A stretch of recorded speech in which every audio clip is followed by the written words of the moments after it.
علیہ السلام فرماتے ہیں جو بندہ توبہ کرنے والا تھا، اللہ کی بارگاہ میں آنے والا تھا،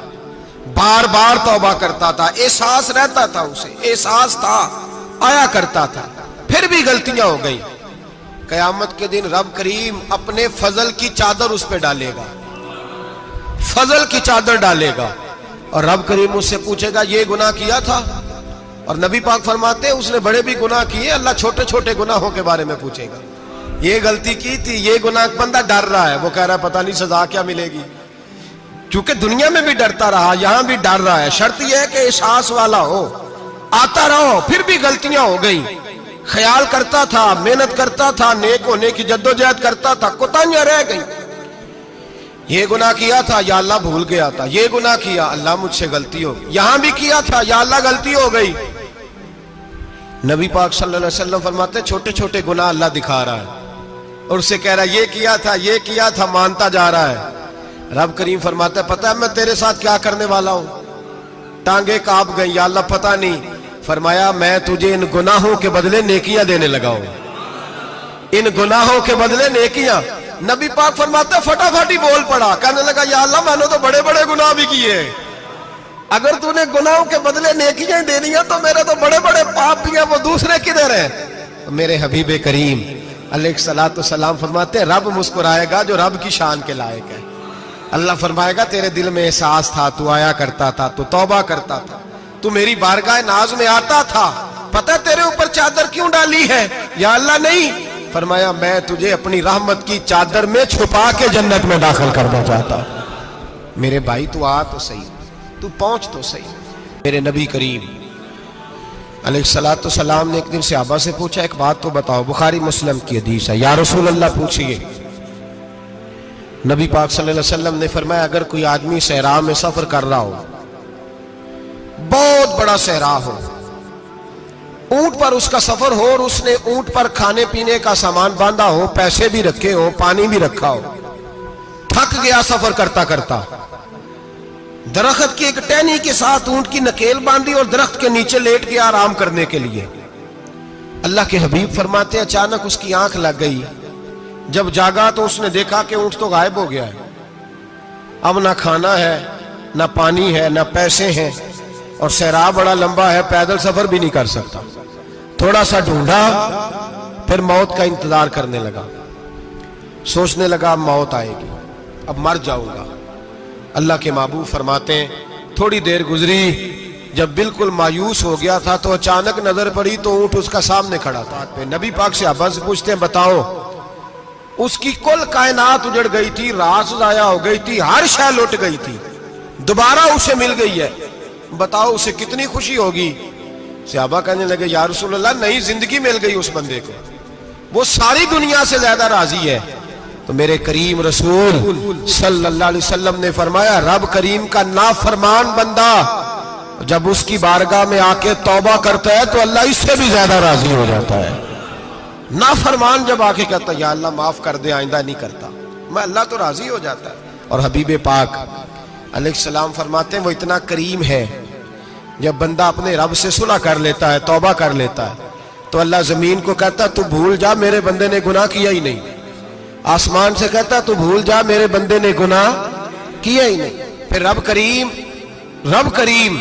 فرشتوں سے فرماتا ہے کہ مٹا دو جو تم نے لکھا تھا، میں نے اپنے بندے کے ساتھ صلح کر لی ہے۔